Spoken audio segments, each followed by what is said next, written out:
Hi, my name is Alice Burton, and I'm Director of Regional Outreach for the Humane Rescue Alliance in Washington, D.C. Humane Rescue Alliance is also known as HRA. The presentation today is called Just Because I'm Roaming Doesn't Mean I'm Lost. The reason we're giving you this presentation is because some people may think that any of the cats that they find outside need to come into a shelter. That's not always true, and we're going to share some talking points. We're going to share tips on how to help those folks. So let's talk about HRA for a second. Our mission, we're dedicated to ensuring the safety and welfare of all animals and to bringing people and animals together. As you can see, we have a wide variety of programs and services to help our community. We also help other shelters to develop these programs and services, so please do not hesitate to reach out to us if you'd like some help. So today's topics, we're going to cover what is a community cat, why cats do not need to go into the shelters, how you can help the public, humane deterrents, and what about kittens. So the history of the cat. So cats have been around for more than 10,000 years. I guarantee if they could answer you, they'd tell you they've been around longer and they have ruled the universe the whole time. So cat litter wasn't even invented until 1946. Therefore, before then, cats were strictly outdoor animals. They weren't inside. If they were, it was for brief periods of time. Cats have always been around the neighborhoods. It's a familiar sight, and it is humane for the cats to be outside. So who is a community cat? Community cats live outdoors, they're unowned, and they do tend to avoid humans. And they do not do well in a shelter environment or a home. Sometimes you may have a cat that is outside, a community cat, and it may rub up against you and seem rather friendly. However, once you put that cat into a shelter environment or a home, that behavior could change very quickly. So, community cats, they're also known as feral, stray, wild, alley cats, outdoor cats, barn, and neighborhood cats. And I want to talk about the term feral for a minute. So feral cat, that's not a term used for all the cats living outside. Community cats, that's the term for all the cats living outside. Feral is a level of socialization. It's not the whole group of cats outside. So a feral cat, it's going to be very hesitant to be around humans. It's going to very much keep its distance. And quite honestly, if it's cornered or handled, it may become aggressive. So cats that have been through TrapNeuter Return program, which is also called TNR, they're going to have an ear tip. It's on the left ear. It's 3/8 of an inch taken while it's under anesthesia. It's a universal sign that that cat has been spayed and neutered and vaccinated. I should say spayed or neutered. The ear tip serves as a protection because when it comes into a shelter, the shelter can easily say, this cat has a caregiver, it's being taken care of, and needs to go back to where it belongs. So somebody calls you, they found a stray cat. There are some things you need to go over with the public. First question you want to ask is the cat sick or injured? If the cat is sick or injured, then absolutely. You need to talk about that injury and ask them why they think the cat is sick, and then assess whether the cat does need to be brought in. If the answer is no, the cat is not sick or injured, then it should be left there and allowed to return to its home, whether that is an outdoor home or an indoor home. but help guide the citizen. Remember, these folks are trying to help the cat. They're not trying to make your life miserable by any means. They're literally trying to help the cat, and they've come to you. Remember, you're the animal expert in the community. So you want to ask them, does the cat have ID? Go through the different types of identification. Does it have a collar? Does it have tags? Does it have an ear tip? If it has an ear tip, go over what I just talked to you about. That means that there's someone caring for the cat and it's been spayed or neutered and vaccinated. Does it have a tattoo? A lot of times you'll see a tattoo in the ear, maybe a couple numbers. And does it have a microchip? Now, obviously you can't tell if it has a microchip just by looking at it, but ask the individual if they can take the cat, if they're able to handle the cat safely, if they're able to take the cat to the local vet to see if they can scan for a chip. Local vets are always happy to do this. If you have an animal control officer on the road that has a microchip scanner in their truck or van, see if they can swing by. It's little things like this that go a long way with the public, and they understand you want to help animals and you care, and also you want to help them through this situation. If they don't have a microchip scanner and ACO can't get out there, let them know that if they bring the cat, swing by the shelter, you can go ahead and scan it and see if it has a microchip. Go ahead and talk to them, take your time, and ask them if they've spoken with their neighbors. And how long has the cat been in the area? Ask them if they've fed the cat. A lot of times folks will find cats and they'll feed it. They'll feed him or her, and the cat gobbles up the food, and they assume that the cat is absolutely starving to death. I've got a cat named Misha, and Misha, if you fed her 5 times a day, she literally would eat 5 times a day. So that's not always a great indicator. So go ahead and offer to file a found report for them. Even if they're not holding the cat, you can still do that. So if you get that loss report that comes in for that cat, you can call those folks and say, hey, have you seen the cat? When did you see it last time? And you can kind of get the 2 people hooked up together to talk about that. You can have them create found posters. Have a template on your website. Tell them to download that and hang it up in your neighborhood. They can also scan it in their computer or take a picture of it, download it on their computer and share it on Facebook.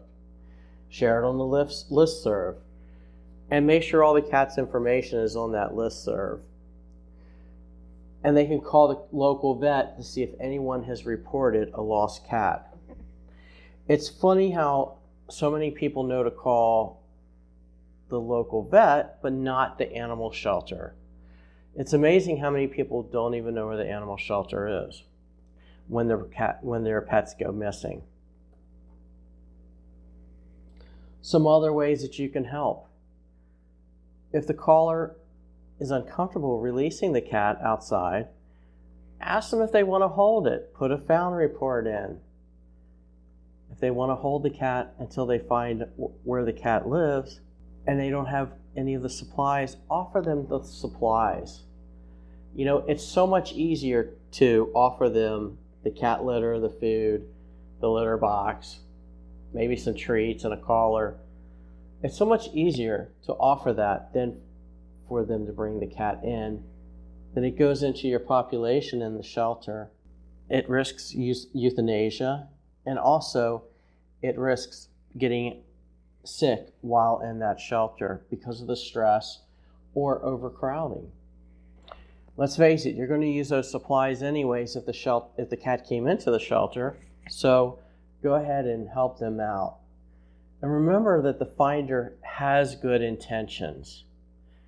Again, they've come to you because you are the animal expert in the community.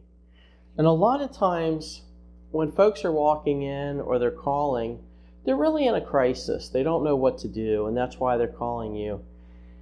And you are a counselor. You have to act as a counselor and be kind to them because they just don't know. So let's talk about some humane deterrents. The reason this is one of my favorite topics is because so many cats are brought into shelters because some citizens consider them a nuisance. They may come in their yard, they may defecate in their mulch, they may spray in the yard, maybe use their claws and tear up some outdoor furniture. So these humane deterrents really help these folks out. And remember, the folks that are complaining about the cats, thinking they're a nuisance, you know, they really deserve a voice and they should be heard. And they're part of the population that we're helping also. And again, they've come to you because you are the animal experts. So the first deterrent I'm going to talk about is used coffee grounds. Used coffee grounds is probably my favorite deterrent. I use it at home. My cat Misha, the one who likes to eat 5 times a day, she also was digging up my ficus plant. I took the used coffee grounds, I mixed it with some water, and I watered my ficus plant. And now I do that probably about, I'd say once a month. It keeps her out of the ficus plant, and it actually helps the ficus plant grow. Citrus peels, orange, lemons, and limes, they work really well. For some reason, cats do not like the smell. And now I will say this though. I will point out that I have done a couple of these presentations in person and talked about deterrents and talked about citrus. And I have had some people say that their cat actually enjoys eating oranges. I've never seen it, but you know, there's one in every crowd. But what you want to do is you want to take the peels from the citrus fruit and just put it in the mulch. You can put it all over the ground just like the coffee grounds. It's biodegradable, and again, these things are going to help your plants grow a lot better. So bungee cords we always kept in our animal control trucks. The trash cans somehow mysteriously get opened all the time. They get pried open. The bungee cords will help prevent that. Now, I will tell you 99.99% of the time, the ones who are opening those trash cans are the raccoons. But then the cats come up behind them and start eating out of them, and they're the ones that get caught. But go ahead and put the bungee cords on there, and again, it stops the trash from going all over, it stops the raccoons from going in there, the cats, and also crows are big fans of the trash. So the last 2 deterrents, and I would like to say that, so the used coffee grounds, I'm just going to go back to that real quick. I told you it was my favorite, so I'm going to go back to it. So the used coffee grounds, you can get those even if you don't drink coffee or you want a lot of them for your yard. Go to Starbucks, McDonald's, Dunkin' Donuts. They save the big bags of used coffee grounds. And the reason why is because so many people come in and do gardening. And a lot of times, Starbucks, you walk in and you'll see a big basket on the floor, like on a stand, but it's a big basket. And they'll have the silver bags of used coffee grounds in there. Just grab one. They're happy to give it to you. So let's go to the cat stop and the scarecrow. So the cat stop is a motion-activated sensor, and it lets off this high-pitched sound that cats can hear. And I will say, I've seen before, Yorkies can actually hear it. But we're talking about cats today. Yorkies is a whole other presentation. With the cats, they hear this and they take off. It's battery operated. You can hardly see it. It sits very low to the ground, so it's not a very imposing figure. And it works really well, again. And then the scarecrow is a motion-activated sprinkler. Now, you do need a water source for the scarecrow, but it works really well. That runs on batteries also, and it has to be hooked up to the hose. But when it starts spraying, it's very loud and very direct and moves about. So it scares the animals and they take off hiding. Now, in Arlington, Virginia, where I was an animal control officer for 14 years, there was no hunting in the whole county. Okay, and so the wildlife was plentiful, especially the white-tailed deer. And the white-tailed deer at night would just go through a yard and clean the folks out in the gardens, all of their plants. So we used to have the cat stop and the scarecrow, and we would keep 5 of each. And you would put down a deposit to cover the cost, and you could rent them and you got the deposit back. And that's what I always suggest to shelters. Have those ready for folks that really just want you to come and remove the cats. Really just want the cats out of the neighborhood. Give them that option. So let's talk about kittens. That is look at that kitten. Is that not the cutest kitten ever? So kittens really should be left with their mom for at least the first 4 to 5 weeks. At 4 to 5 weeks, they're going to start eating on their own. And they're going to nurse and eat on their own. So they're going to start weaning. After that, they can be brought in and socialized. But you want to make sure that you have a good foster program. And you want to have a bottle baby foster program because there may be cases where something happens to the mom and the kittens do come in. And you need those bottle baby fosters.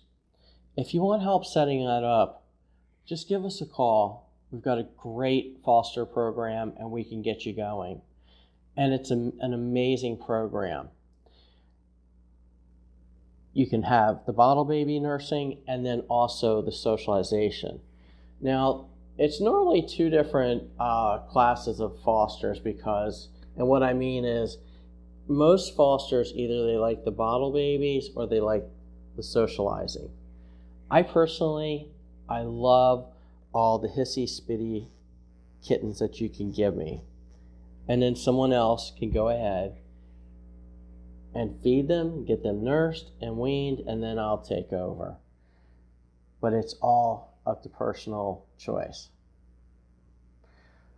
So that's it, and I hope you've enjoyed today's presentation. We wanted to keep it short because we know your time is precious. I get that. You're busy, you're running a shelter, you're on the road. If you have any questions though, this is my email address, so feel free to reach out to me for any kind of training or any questions about this webinar. You take care and you be safe. Thank you so much.